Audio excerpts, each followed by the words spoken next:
ಶಿವಮೊಗ್ಗದಿಂದ ಈಶ್ವರಪ್ಪನವರು ಬಂಡಾಯ ಸ್ಪರ್ಧೆ. ರಾಜ್ಯ ಬಿಜೆಪಿ ಘಟಕದಿಂದ ಹೈಕಮಾಂಡ್ಗೆ ಬಂಡಾಯದ ವರದಿಯನ್ನ ಈಗ ಕಳುಹಿಸಿದ್ದಾರೆ.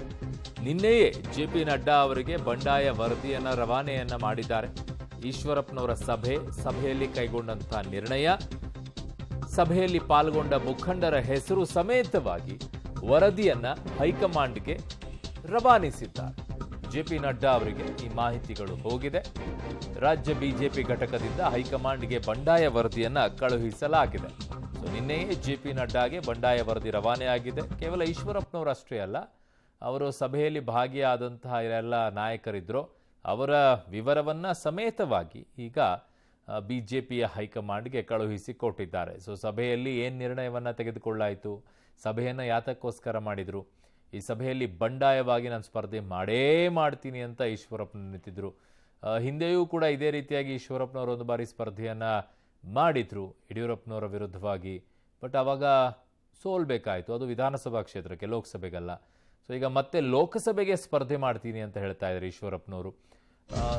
ಗೊತ್ತಿಲ್ಲ ಈ ವಿಚಾರದಲ್ಲಿ ಏನು ಮಾಡ್ತಾರೆ ಅಂತೇಳಿ. ಈಶ್ವರಪ್ಪನವರ ಬಂಡಾಯ BSYಗೆ ಡಬಲ್ ಕ್ಷೇತ್ರದಲ್ಲಿ ಕಂಟಕ. ಶಿವಮೊಗ್ಗದಲ್ಲಿ ಈಶ್ವರಪ್ಪನವರು ಸ್ಪರ್ಧಿಸಿದ್ರೆ ರಾಘವೇಂದ್ರಗೆ ಸಂಕಷ್ಟ. ಇತ್ತ ಹಾವೇರಿಯಲ್ಲಿ ಬೊಮ್ಮಾಯಿಗೂ ಕೂಡ ಇಕ್ಕಟ್ಟು ಅಂತ ಹೇಳ್ತಾ ಇದ್ದಾರೆ. ಈಶ್ವರಪ್ಪನವರ ಬಂಡಾಯದಿಂದ ಎರಡೂ ಕಡೆಗೆ ಕಾಂಗ್ರೆಸ್ ಲಾಭ ಆಗುತ್ತೆ ಅನ್ನುವಂಥದ್ದು. ಬಿಜೆಪಿಯ ಹಕ್ಕಬುಕ್ಕ ಅನಿಸಿಕೊಂಡಿದ್ದ BSY ಈಶ್ವರಪ್ಪ ನಡುವೆ ಈಗ ಕಂದಕ ನಿರ್ಮಾಣವಾಗಿದೆ. ಯಡಿಯೂರಪ್ಪನವರ ವಿರುದ್ಧವೇ ಈಗ ಈಶ್ವರಪ್ಪನವರು ತೊಡೆ ತಟ್ಟಿದ್ದಾರೆ. ಈಶ್ವರಪ್ಪನವರ ನಡೆಯಿಂದ ಬಿಜೆಪಿ ಪಾಳೆಯದಲ್ಲಿ ಈಗ ಸಂಚಲನ ಮೂಡಿದೆ. ವಿಧಾನಸಭೆಯಲ್ಲೂ ಸಹ ಇದೇ ರೀತಿಯಾಗಿತ್ತು.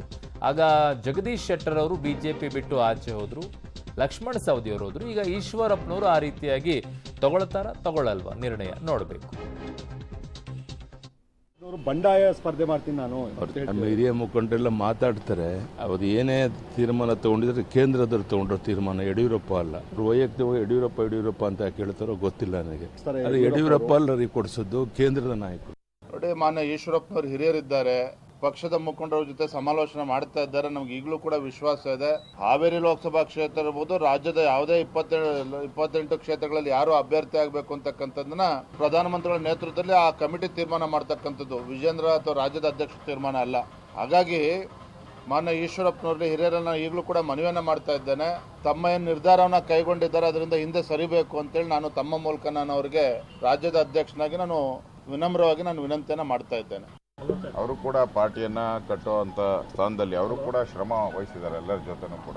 ಅವ್ರು ಮಾತಾಡ್ತೀರಿ, ಅದನ್ನ ಸಮಾಧಾನ ಮಾಡ್ತೀರಿ ಅನ್ನೋ ಖಚಿತವಾದಂತ ವಿಶ್ವಾಸ ನಮಗಿದೆ. ಆಸ್ ಎ ಪಾರ್ಟಿ ಈಶ್ವರಪ್ಪನವರು ನಮ್ಮ ಪಾರ್ಟಿಯ ಅಧ್ಯಕ್ಷರಾಗಿ ಕೆಲಸ ಮಾಡೋದಂತವ್ರು. ಅವರು ಯಾವತ್ತೂ ಮೋದಿಯನ್ನೇ ಮತ್ತೆ ಪ್ರಧಾನಿ ಆಗಬೇಕು ಅಂತ ಬಯಸಿರುವಂಥವ್ರು. ನಮ್ಮಲ್ಲಿ ಒಡಕಾಗಬಾರ್ದು ಅನ್ನೋದು ಅವರ ಉದ್ದೇಶ ಇದೆ. ನನಗನ್ಸುತ್ತೆ ಇನ್ನೊಂದು 2-3 ದಿನದಲ್ಲಿ ಈಶ್ವರಪ್ಪನವರ ಪ್ರಕರಣವನ್ನ ಸುಖಾಂತ್ಯ ಮಾಡುವಂಥದ್ದಕ್ಕೆ ಎಲ್ಲ ಮಾಡ್ತೀವಿ. 100% ಡೌಟ್ ಇಲ್ಲ. 28 ಲೋಕಸಭಾ ಕ್ಷೇತ್ರಗಳಿಗೆ ಅಭ್ಯರ್ಥಿಗಳನ್ನು ಹಂಚಿಕೆ ಮಾಡುವಾಗ ಅಪೇಕ್ಷೆಗಳು, ಬೇಡಿಕೆಗಳು ಇವೆಲ್ಲವೂ ಸ್ವಾಭಾವಿಕವಾಗಿರುತ್ತೆ. ಈಶ್ವರಪ್ಪನವರು ನಮಗಿಂತ ಹಿರಿಯರು, ಕಾರಣಕ್ಕೆ ಒಂದೊಂದು ವಿಚಾರಗಳನ್ನು ಇಟ್ಟುಕೊಂಡು ಒಂದಷ್ಟು ಚರ್ಚೆಗೆ ಇವತ್ತು ಅವಕಾಶಗಳಾಗುತ್ತೆ. ಸತ್ಯ ಅಲ್ಲಿ ಚರ್ಚೆ ಇರೋದೇನೆಂದರೆ ಹಾವೇರಿ ಜಿಲ್ಲೆಯ ಟಿಕೆಟ್ಗಳನ್ನು ಕಾಂತೇಶನ್ ಕೊಡಬೇಕು ಅನ್ನೋದು ಈಶ್ವರಪ್ಪನವರ ಕೋರಿಕೆ ಆಗಿತ್ತು. ಬಹುತೇಕ ಅದು ನನಗೆ ಕೊಡಬೇಕು ಅನ್ನುವಂಥ ಮಾತನ್ನು ಅವರು ಆಡಿದರು. ಪಾರ್ಟಿ ಕೆಲವು ನಿರ್ಧಾರವನ್ನು ತಗೊಳ್ಳುವಾಗ ಹೆಚ್ಚು ಕಡಿಮೆ ಆಗಿರ್ಬೋದು. ನನಗನ್ಸುತ್ತೆ ಇವತ್ತು ಮತ್ತು ನಾಳೆ ಒಳಗೆ ಕೇಂದ್ರದ ವರಿಷ್ಠರು ಈಶ್ವರಪ್ಪನಂತ ಹಿರಿಯ ನಾಯಕರನ್ನ ಕರೆದು ಮಾತಾಡಿ ಸಮಾಧಾನ ಮಾಡ್ತಾರೆ ಮತ್ತು ಸಮಸ್ಯೆಯನ್ನು ಯಾವ ರೀತಿ ಬೇಕೋ ಆ ರೀತಿ ಪರಿಹರಿಸ್ತಾರೆ ಅನ್ನುವಂಥ ವಿಶ್ವಾಸ ನನಗಿದೆ. ನನಗೆ ಯಾವ ಗೊಂದಲವೂ ಇಲ್ಲದೆ ಈ ಸಮಸ್ಯೆ ಪರಿಹಾರ ಆಗುತ್ತೆ ಅಂತ ನನಗನ್ಸಿದೆ.